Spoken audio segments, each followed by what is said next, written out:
ನಮಸ್ಕಾರ ವೀಕ್ಷಕರೇ, ವಿಶ್ವದರ್ಶನ ಡಿಜಿಟಲ್ ಕಂಟೆಂಟ್ಗೆ ತಮಗೆಲ್ಲ ಸ್ವಾಗತ. ದಾವಣಗೆರೆ ಜಿಲ್ಲೆಯ ಚನ್ನಗಿರಿ ತಾಲೂಕು ಪಾಂಡೋಮಟ್ಟಿಯ ವಿರಕ್ತ ಮಠದಲ್ಲಿ ಲಿಂಗೈಕ್ಯ ಶ್ರೀ ಸಂಗಮನಾಥ ಮಹಾಸ್ವಾಮಿಗಳ 64ನೇ ಸ್ಮರಣೋತ್ಸವ ಮತ್ತು ಲಿಂಗೈಕ್ಯ ಶ್ರೀ ಚನ್ನಬಸವ ಮಹಾಸ್ವಾಮಿಗಳ 19ನೇ ಸ್ಮರಣೋತ್ಸವದ ಅಂಗವಾಗಿ ಬಸವ ತತ್ವ ಸಮ್ಮೇಳನ ನಡೆಯಿತು. ಕಾರ್ಯಕ್ರಮದಲ್ಲಿ ಅನೇಕ ಮಠಾಧೀಶರು, ಸ್ವಾಮೀಜಿಗಳು ಹಾಗೂ ಅನೇಕ ಗಣ್ಯಮಾನ್ಯರು ಭಾಗವಹಿಸಿದ್ದರು.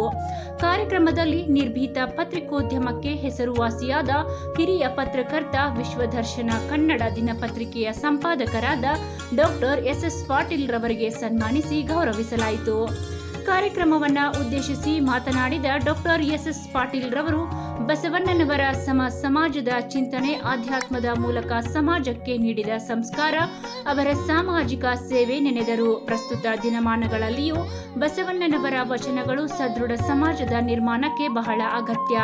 ಪೋಷಕರು ತಮ್ಮ ಮಕ್ಕಳಿಗೆ ವಚನಗಳ ಬೋಧನೆ, ಮಠ ಮಂದಿರಗಳ ಭೇಟಿ, ಶ್ರೀಗಳ ಆಶೀರ್ವಾದ ಪಡೆಯುವ ಅವಕಾಶ ಕಲ್ಪಿಸುವ ಮೂಲಕ ಮುಕ್ತಿ ಮಾರ್ಗದತ್ತ ಕರೆದೊಯ್ಯುವ ಕೆಲಸ ಮಾಡಬೇಕಿದೆ ಎಂದರು. ಇದೇ ಸಂದರ್ಭದಲ್ಲಿ ಪಾಂಡೋಮಟ್ಟಿಯ ಶ್ರೀಗಳ ಸಾಮಾಜಿಕ ದೃಷ್ಟಿಕೋನ, ಆಧ್ಯಾತ್ಮದ ಮೂಲಕ ಸಮಾಜಕ್ಕೆ ನೀಡುತ್ತಿರುವ ಸಂಸ್ಕಾರ, ಶ್ರೀಮಠದ ಪರಂಪರೆ ನೆನೆದು ಶ್ರೀಗಳು ಆಧುನಿಕ ಬಸವಣ್ಣ ಇದ್ದಂತೆ. ಇಂತಹ ಶ್ರೀಗಳನ್ನು ಪಡೆದ ನಾವು ನೀವೆಲ್ಲರೂ ಧನ್ಯ. ನಾಡಿಗೆ ಇಂತಹ ಶ್ರೀಗಳ ಅಗತ್ಯವಿದೆ. ಶಿಷ್ಯ ಮತ್ತು ಗುರುಗಳ ಶಕ್ತಿ ಒಗ್ಗೂಡಿ ಶಿವಶಕ್ತಿಯಾದಾಗಲೇ ಮುಕ್ತಿ ಮಾರ್ಗವಿದೆ ಎಂದರು. ಪಾವನ ವೇದಿಕೆಯ ಈ ಕಾರ್ಯಕ್ರಮದ ಅಧ್ಯಕ್ಷತೆಯನ್ನು ವಹಿಸಿರುವ ಶ್ರೀಮನ್ ನಿರ್ಜನ ಪರಿಣಾಮ ಸ್ವರೂಪಿ ಶ್ರೀ ಡಾಕ್ಟರ್ ಗುರುಬಸವ ಮಹಾಸ್ವಾಮಿಗಳು ವಿರಕ್ತ ಮಠ ಪಾಂಡೋಮಟ್ಟಿ ಪೂಜ್ಯರ ಚರಣ ಕಮಲಗಳಿಗೆ ಅನಂತ ಕೋಟಿ ಪ್ರಣಾಮಗಳನ್ನು ಸಲ್ಲಿಸುತ್ತಾ, ವೇದಿಕೆ ಮೇಲೆ ಆಸೀನರಾಗಿರುವ ಎಲ್ಲ ಪರಮ ಪೂಜ್ಯರ ಪಾದಗಳಿಗೆ ಶರಣಾರ್ಥಿಗಳು. ಅದೇ ರೀತಿ ಮಾಜಿ ಶಾಸಕರು ರಾಜಣ್ಣನವರು ಮತ್ತು ಹಾಲಿ ಶಾಸಕರು ಮತ್ತು BJPಯ ಗಣ್ಯರು ಮತ್ತು ಮಾಜಿ DYSP ಸಾಹೇಬರು, ಎಲ್ಲ ಗಣ್ಯಾತಿ ಗಣ್ಯರಿಗೆ ನನ್ನ ಭಕ್ತಿಪೂರ್ವಕ ಶರಣಾರ್ಥಿಗಳು. ವೇದಿಕೆ ಮುಂದುಗಡೆ ಇರುವ ಎಲ್ಲ ಶರಣ ಬಂಧುಗಳು, ಶರಣೀಯರು ಮತ್ತು ಶರಣರಿಗೆ ಶರಣಾರ್ಥಿಗಳು.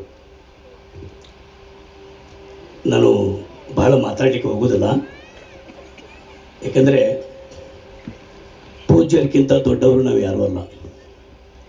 ಫಸ್ಟ್ ತಿಳ್ಕೋಬೇಕು,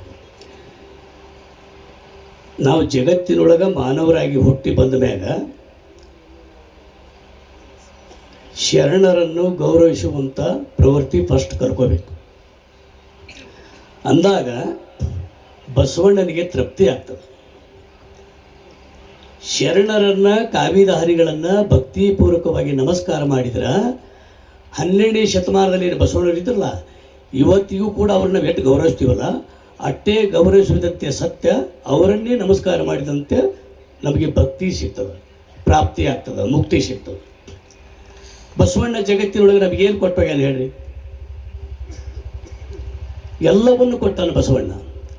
ಬಸವಣ್ಣನ ಅವರಿಗೆ ನಾವೇನು ಕೊಟ್ಟಿವಿ? ಏನೂ ಕೊಟ್ಟಿಲ್ಲ, ಹೇಳ್ತೀವಿ ಅಷ್ಟೇ.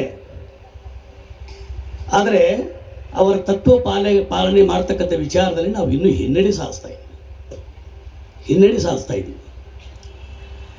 ಪ್ರತಿಯೊಂದು ವಚನಗಳಲ್ಲಿ ನಮಗೆ ಏನೇನು ಈ ಮಾನವ ಜನ್ಮಕ್ಕೆ ಬದುಕಲಿಕ್ಕೆ ಏನು ಸಾಧ್ಯ ಅದ, ಎಲ್ಲ ವಚನಗಳ ಮುಖಾಂತರ ನಮಗೆ ಹೇಳಿಕೊಟ್ಟಿದ್ದಾರೆ.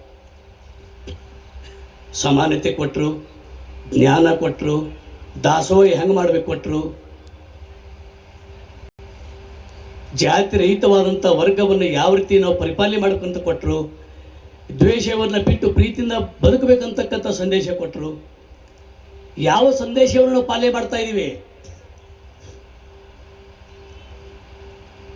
ಇವತ್ತಿನ ಮಟ್ಟಿಗೆ ನಾವು ಏನು ತಿಳ್ಕೊಂಡೀವಿ ಅಂತಂದ್ರೆ, ದಯವಿಟ್ಟು ನಮ್ಮ ಜನಪ್ರತಿನಿಧಿಗಳದಾರ ವೇದಿಕೆ ಮೇಲೆ ತಪ್ಪು ತಿಳ್ಕೊಬೇಡ್ರಿ. ನಾವೇನು ತಿಳ್ಕೊಂಡೀವಿ ಅಂದ್ರೆ, ರಾಜಕಾರಣಿಗಳ ಬೆನ್ನು ಹತ್ತಿದ್ರೆ ಸಂಸ್ಕಾರ ಸಿಗ್ತದೆ ಅಂತ ತಿಳ್ಕೊಂಡ್ರಿ ನೀವು. ತಪ್ಪು ಅದು. ಅದೇ ನಮ್ಮ ಶರಣರ ಬೆನ್ನು ಹತ್ತಿರ ನಿಮಗೆ ಸಂಸ್ಕಾರ ಸಿಗ್ತದೆ. ಶರಣರ ಬೆನ್ನು ಹತ್ತಿರ ಸಂಸ್ಕಾರ ಸಿಗ್ತದೆ. ಪಾಂಡೋಮಟ್ಟಿ ಅಂತ ಪುಣ್ಯ ಕ್ಷೇತ್ರ ಈ ಪಾವನ ಭಾರತ ಮಾತೆ ಕರ್ನಾಟಕದಂಥ ಸುಸಂಸ್ಕೃತ ನಾಡಿನಲ್ಲಿ ದಾವಣಗೆರೆ ಜಿಲ್ಲೆ ಚನ್ನಗಿರಿ ತಾಲೂಕಿನಲ್ಲಿ ಪಾಂಡೋಮಟ್ಟಿ ಅಪ್ಪವರು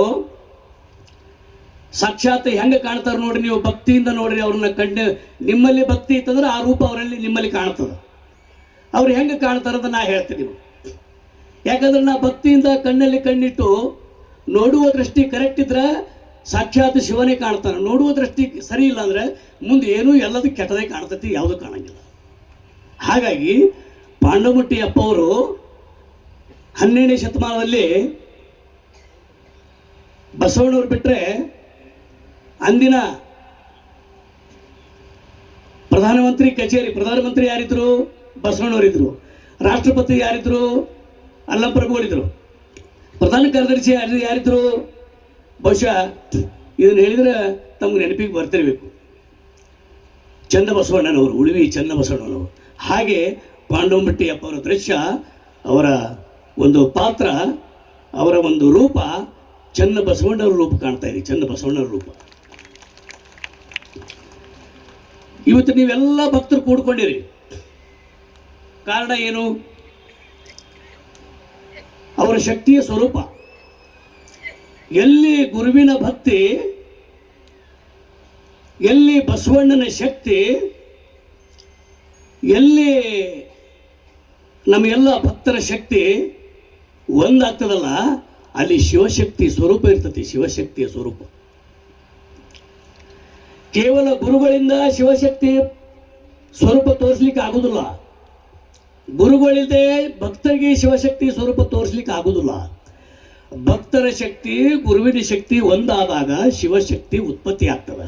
ಅಂಥ ಉತ್ಪತ್ತಿಯ ಶಿವಶಕ್ತಿ ಉತ್ಪತ್ತಿಯಾದಂಥ ಪುಣ್ಯಕ್ಷೇತ್ರ ಈ ಪಾಂಡೋಮಟ್ಟಿಯ ಪುಣ್ಯಕ್ಷೇತ್ರ. ಹೀಗಾಗಿ ಇಂಥ ಪಾವನ ಪುಣ್ಯ ಭೂಮಿಗೆ ನಮಗೆ ಬರಲಿಕ್ಕೆ ಅವಕಾಶ ಮಾಡಿಕೊಟ್ಟಂಥ ಪರಮ ಪೂಜ್ಯರು, ಶ್ರೀಮಠದ ಎಲ್ಲ ಗಣ್ಯರಿಗೂ, ನಿಮ್ಮೆಲ್ಲ ಅಕ್ಕ ತಂಗಿಯರು, ತಾಯಂದಿರು, ಗುರು ಹಿರಿಯರಿಗೂ ಭಕ್ತಿಪೂರ್ವಕ ಶರಣಾರ್ಥಿ ಸಲ್ಲಿಸಿ, ಇವತ್ತು ನನಗೆ ಬರಲಿಕ್ಕೆ ಅವಕಾಶ ಮಾಡಿಕೊಟ್ಟರು ಗುರುಗಳು. ಬಹುಶಃ ಮೊನ್ನೆ ದಾವಣಗೆರೆಯಲ್ಲಿ ಸರ್ವಧರ್ಮ ಭಾವೈಕ್ಯ ಸಮ್ಮೇಳನ, ರಾಜ್ಯದ 6ನೇ ಭಾವೈಕ್ಯ ಸಮ್ಮೇಳನ ನಮ್ಮ ಪತ್ರಿಕೆಯಿಂದ ಮಾಡಿದ್ದೀವಿ ದಾವಣಗೆರೆಯಲ್ಲಿ. ಆ ದಾವಣಗೆರೆಯ ಕಾರ್ಯಕ್ರಮದಲ್ಲಿ 37 ಮಠಾಧೀಶರು ಕೂಡ್ಕೊಂಡಿದ್ರು. ಅಪ್ಪವರು ಬಂದಿದ್ದರು. ಇಡೀ ಕಾರ್ಯಕ್ರಮದ ದಿವ್ಯ ಸಾನ್ನಿಧ್ಯ ನಮ್ಮ ಅಪ್ಪವರು ಇದ್ದರು, ಪಾಂಡೋಮಟ್ಟಿ ಶ್ರೀಗಳೇ ಇದ್ದರು. 37 ಪರಮ ಪೂಜ್ಯರಲ್ಲಿ ಕೊನೆಯ ಆಶೀರ್ವಚನ ಅವ್ರದೇ ಇತ್ತು. ಎಲ್ಲ ಭಕ್ತರಿಗೆ ಭಕ್ತಿಪೂರ್ವಕವಾದ ಅನೇಕ ಶರಣರ ವಚನದೊಂದಿಗೆ ಮನುಷ್ಯ ಯಾವ ರೀತಿ ಬದುಕಬೇಕು, ಮನುಷ್ಯನ ಸಾರ್ಥಕ ಜೀವನಕ್ಕೆ ಏನು ಅವಶ್ಯದ ಅಷ್ಟು ಆ ವಚನದಲ್ಲಿ, ತಮ್ಮ ಆಶೀರ್ವಚನದಲ್ಲಿ ಪೂಜ್ಯರು ಆಶೀರ್ವಾದ ಮಾಡಿದರು. ಅವರ ಆಶೀರ್ವಚನ ಮಾಡಿದ ಮೇಲೆ ನಮ್ಮ ಕಾರ್ಯಕ್ರಮದಲ್ಲಿ ಛತ್ತೀಸ್ಗಢ, ಪಂಜಾಬ್ ಮತ್ತು ಒರಿಸ್ಸಾ, ಪಶ್ಚಿಮ ಬಂಗಾಳ, ತೆಲಂಗಾಣ, ಆಂಧ್ರ, ಮಹಾರಾಷ್ಟ್ರ, ಕರ್ನಾಟಕದ ಎಲ್ಲ ಸ್ವಾಮೀಜಿಗಳು ಸೇರಿ 37 ಮಠಾಧೀಶರು ಬಂದಿದ್ದರು. ಅವರು ತಮ್ಮ ಊರಿಗೆ ಹೋದ್ಮೇಲೆ ಪಾಂಡೋಮಟ್ಟಿ ಶ್ರೀಗಳ ಒಂದು ಆಶೀರ್ವಚನ ಬಗ್ಗೆ ಬಹಳ ಗುಣಗಾನ ಮಾಡಿದರು. ಯಾಕೆ ಗುಣಗಾನ ಮಾಡಿದ್ರಂದರೆ, ಅವರಲ್ಲಿ ಜ್ಞಾನದ ವೈರಾಗ್ಯ ಇದೆ ಪೂಜ್ಯರಲ್ಲಿ. ಆ ಜ್ಞಾನದ ಭಕ್ತಿ ಪುಟವನ್ನು ತಿರುವಿ ನೋಡಲಿಕ್ಕೆ ನಮಗೆ ದಿನನಿತ್ಯ ನಮಗೆ ಆ ಒಂದು ಆಶೀರ್ವಾದ ಮಾಡ್ತಾರೆ. ನೀವೆಲ್ಲ ಬಹಳ ಪುಣ್ಯವಂತರು ಅಂತ ನಾನು ಭಾವಿಸಿದೆ. ನೀವು ಯಾಕೆಂದರೆ ಇಂಥ ಪರಮ ಪೂಜ್ಯರು ಸಿಗೋದು ಈಗಿನ ಕಾಲದಲ್ಲಿ ಬಹಳ ದುರ್ಲಭ. ಪ್ರತಿನಿತ್ಯವೂ ಕೂಡ ಅಣ್ಣ ಬಸವಣ್ಣ, ವಿಶ್ವಗುರು ಬಸವಣ್ಣನವ್ರ ಬಗ್ಗೆ ವಚನ ಸಾಹಿತ್ಯ ಭಂಡಾರವನ್ನು ನಿಮ್ಮ ಮುಂದೆ ತೆಗೆದಿಡ್ತಾರಲ್ಲ, ಇದಕ್ಕಿಂತ ಪುಣ್ಯ ಇನ್ನೇನು ಬೇಕ್ರಿ ನಮಗೆ? ಇದಕ್ಕಿಂತ ಪುಣ್ಯ ಇನ್ನೇನು ಬೇಕು? ಅಂಥ ಪುಣ್ಯವಂತರು, ಅಂಥ ಮಹಾತ್ಮರು ಈ ನಾಡಿನಲ್ಲಿದ್ದಾರೆ. ಈ ನಾಡು ಪುಣ್ಯದ ನಾಡು. ನೀವೆಲ್ಲ ಕೂಡ ಪುಣ್ಯವಂತರು. ಪ್ರತಿನಿತ್ಯವೂ ಕೂಡ ನಿಮ್ಮ ಮಕ್ಕಳಿಗೆ ಸಂಸ್ಕಾರ ಕೊಡ್ರಿ. ಎಂಥ ಸಂಸ್ಕಾರ ಕೊಡ್ರಿ? ಹೋಗ್ರಿ, ಮಠಕ್ಕೆ ಹೋಗ್ರಿ, ಪೂಜ್ಯರ ಆಶೀರ್ವಾದ ಮಾಡ್ಕೋರಿ. ಅವರ ಪಾದ ಸ್ಪರ್ಶದಿಂದ ನಿಮ್ಮ ಶರೀರದಲ್ಲಿ ದುಶ್ಚಟಗಳು ಹೋಗ್ತಾವ. ನೀವು ಪಾವನರಾಗ್ತೀರಿ. ನೀವು ಕೆಡಕರಾಗೋದು ಬೇಡ. ಒಳ್ಳೆಯ ಮಕ್ಕಳಾಗ್ರಿ, ಒಳ್ಳೆಯ ನಾಡಿಗೆ ಜ್ಞಾನವಂತ ಮಕ್ಕಳಾಗ್ತೀರಿ, ಮನೆಗೆ ಸಂಸ್ಕಾರ ಕೊಡುವಂಥ ಮಕ್ಕಳಾಗ್ರಿ ಅಂತ ಹೇಳಿ ಮಠಕ್ಕೆ ಕಳಿಸ್ರಿ. ಮಕ್ಕಳಿಗೆ ಮಠಕ್ಕೆ ಕಳಿಸ್ರಿ. ವಿಭೂತಿ ಹಚ್ಚುವಂಥ ಒಂದು ವಿಚಾರ ಕಲಿಸ್ರಿ. ಬಸವಣ್ಣವರ ವಚನಗಳನ್ನು ಓದುವಂಥ ಪರಿಪಾಠ ಮಕ್ಕಳಿಗೆ ಕಲಿಸ್ರಿ.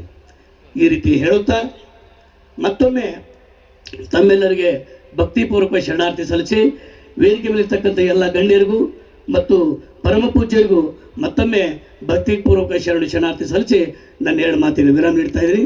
ಜೈ ಗುರು ಬಸವಲಿಂಗಾಯ ನಮಃ.